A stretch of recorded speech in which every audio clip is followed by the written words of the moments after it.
3. 위대한 사상가는 소박한 것을 대변한다. 저 깊은 지하에서 저 지륵 같은 밤에서 그리고 도덕과의 저 치열한 전투에서 돌아온 사상가.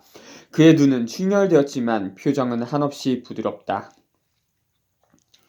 모든 근거들이 몰락한 곳, 근거들의 저 아래까지 가본 이들은 자신을 무언가로 치장할 필요를 굳이 느끼지 않는다.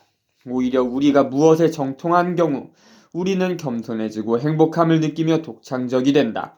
우리가 충분히 배우고 우리의 눈과 귀를 충분히 연 경우 언제든 우리의 영혼은 더욱 유연하고 우아하게 된다. 그러나 우리가 무언가를 파악하지 못하고 제대로 배우지도 못한 경우 우리의 무지와 빈약한 지식욕은 자신을 위엄과 캐릭터로 가장하며 거만하게 걷는 법에 정통하다. 위대한 사상가들은 적은 비용으로 검소하게 산다.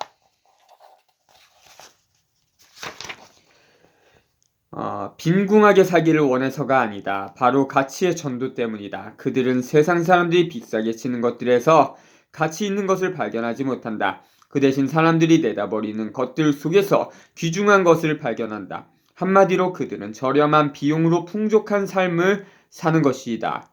그는 다른 사람들이 경시하고 반기하는 사물들을 가장 많이 필요로 하기 때문이다. 그리고 그는 쉽게 기뻐하며 돈이 많이 드는 향락수단도 알지 못하기 때문이다.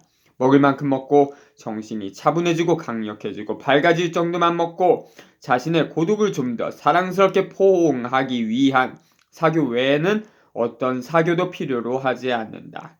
그는 살아있는 자들 대신 죽은 자들과 사귄다.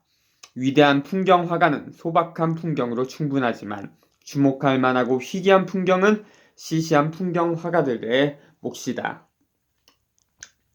위대한 사람은 소박한 사물을 대변한다. 각주를 먼저 읽고 넘기겠습니다. 하나의 예로서 에픽테토스적 인간을 생각해 볼 필요가 있다. 니체는 546절에 아포리즘에서 화장을 열망하는 이상주의자들의 대비된 형상으로서 에피테스토스적 인간을 제시한다. 그의 본성의 지속적인 긴장, 지칠 줄 모르고 내면으로 향하는 시선, 그 눈이 일단 외부 세계로 향할 경우 그 눈에 닫혀 있음, 신중함, 자신을 알리지 않음, 더 나아가 침묵 혹은 짤막한 말, 이 모든 것이 가장 엄격한 용기의 징표들이다. 에픽테토스적 인간은 광신적이지 않다. 그는 우리의 이상주의자들의 과시와 허풍을 혐오한다. 그의 자부심은 아무리 커도 다른 사람들을 방해하려 하지 않고 일정 정도의 부드러운 접근을 허용하며 다른 사람의 좋은 기분을 망치기를 원하지 않는다. 그렇다. 그는 미소를 지을 수 있다. 그의 가장 큰 미덕은 신에 대한 불안이 전혀 없다는 것이고 그가 이성을 철저하게 신봉한다는 것이며 그가 참회를 권유하는 사람이 아니라는 것이다. 그는 노예였지만 기독교가 대변하는 대다수의 노예와는 전혀 달랐다. 에픽테토스적 인간은 기독교인처럼 희망 속에서 어떤 위안 속에서 살지 않는다. 그들은 최상의 것을 누군가에게 받지 않으며 그 자신들이 이미 가지고 있다. 세계가 그에게서 그것을 빼앗으려 할 때 그는 세계 전체와도 싸운다.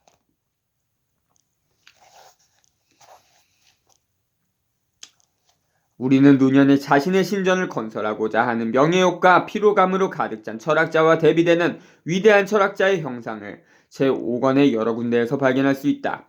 그는 위대한 철학자의 형상을 이렇게 묘사한다.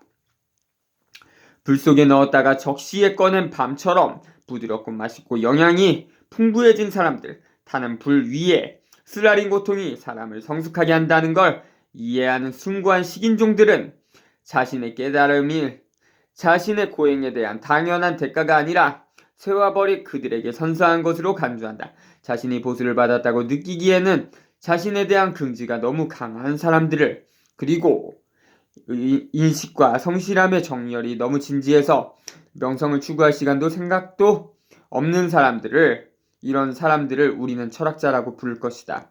그리고 그들 자신은 보다 겸손한 이름을 변함없이 발견할 것이다. 바로 전편에서도 철학자가 나오는데 거기서 그 묘사하는 철학자와 그 대비되는 내용이죠. 반대로. 그러니까 전편에서는 그 약간 보수주의적 그 느낌에 있는 그런 성향의 철학자였죠. 겸손함 때문에 이들은 좀처럼 세상에 자신을 드러내지 않는다. 사람들이 소란스럽게 모여드는 곳에서도 그는 왔다가 날아가 버리고 불의에 아무런 명패도 달지 않은 새처럼 산다. 유명하지 않은 인물로서 사람들에게 이야기해도 된다는 것이 얼마나 큰 이점인지 아는 사람들. 각주 읽고 넘기겠습니다. 시뻘겋게 타고 있는 석당 위에 1분 동안 올려놓고 약간 태우는 것은 인간에게든 밤에게든 아무런 해가 되지 않는다. 이러한 약간의 쓰라림과 공경을 통해서만 우리는 그 핵심이 얼마나 달콤하고 부드러운지 맛볼 수 있다. 그렇다. 그대들, 향락가들은 그렇게 판단한다. 그대들 숭고한 식인종이요. 좀처럼 절제력을 잃지 않고 절제를 잃느니 침묵을 택하는 사람들, 인정받으려 하지 않고 모래에 찍힌 자신의 발자국을 거듭해서 지우고 저 불편하지만 흔히 너무나 좋은 본성을 가진 사람들, 주고 베풀되 자신의 이름과 호의를 감추는, 아니면 우리에게 끊임없이 베푸는 자연처럼 어떤 이름도 갖지 않은 이르들. 약간 신적인 그런 느낌이네요. 니체는 자신의 정신적 집과 재산을 선사할 수 있는 고의 신부를 상상하기도 한다. 나는 너무나 아름다운 철학자, 교육자의 형상을 여기서 발견한다. 니체는 다른 사람에게 자신의 사상을 강요하는 것은 혐오스러운 일이라고 전제하고 오히려 다른 이의 사상에 압도되는 것, 그리고 그때 일어난 은밀한 변화를 기뻐한다고 말한 뒤 그럼에도 정신이 궁핍한 이들에게 사상을 전한다면 어떤 형상일 수 있는지를 이렇게 말한다. 정신이 궁핍한 사람들이 찾아올 경우 그들의 손과 마음을 충만하게 해주고 불안한 혼을 달래주는 존재. 그러나 어떤 명성도 감사도 받기를 원치 않는 존재. 이제 거의 막바지에 다른 것 같습니다. 이름도 없고 자칫하면 경멸당하면서 살아가는 것, 시기나 저기를 불러일으키기에는 너무나 비천할 것. 이른바 정신이 가난한 사람들을 맑은 머리와 한 줌의 지식과 한 자루의 가득 찬 경험으로 도울 것. 여러 의견에 의해 뒤죽박죽된 머리를 가진 이런저런 사람들을 누가 도왔는지도 알아차리지 못하게 도울 것. 이런 사람들에 대해 권리를 주장하거나 승리를 축하하려 들지도 말고 오히려 그들이 눈에 띄지 않는 약간의 암시나 반박 후에 올바른 것을 스스로 말한 뒤에 이에 대해 긍지를 갖고 앞으로 나아가도록 그들에게 말할 것. 궁핍한 사람을 내쫓지는 않지만 나중에는 잊히거나 조소를 받는 싸구려 여건처럼 존재할 것.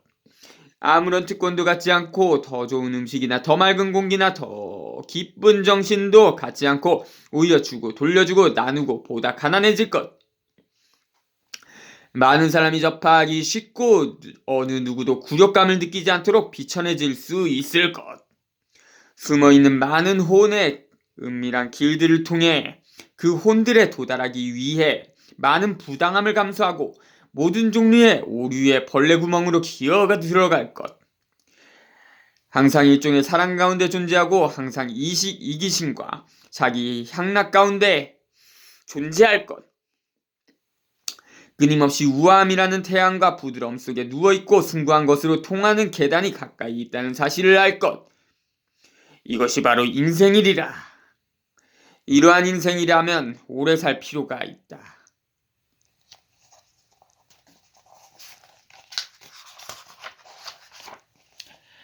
네, 이제 마지막 한 장을 남겨놓고 있습니다.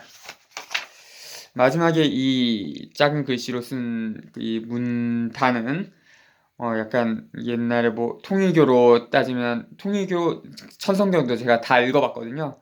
거기에 무슨 신적 사랑을 어떻게 표현하냐면 투입하고 잊어버리는 것, 뭐 그렇게 묘사하기도 하고, 또 기독교에서는 뭐 왼손이 하는 일을 오른손이 모르게 하라, 뭐 그렇게 말씀하기도 하고, 부처님 말씀에서는 그 보시라는 그 개념이 있죠. 보시가 그 무주상 보시라고, 뭐 대가를 바라지 말고 대가를 생각하지 말고 선행할 것, 뭐 그런 뜻입니다.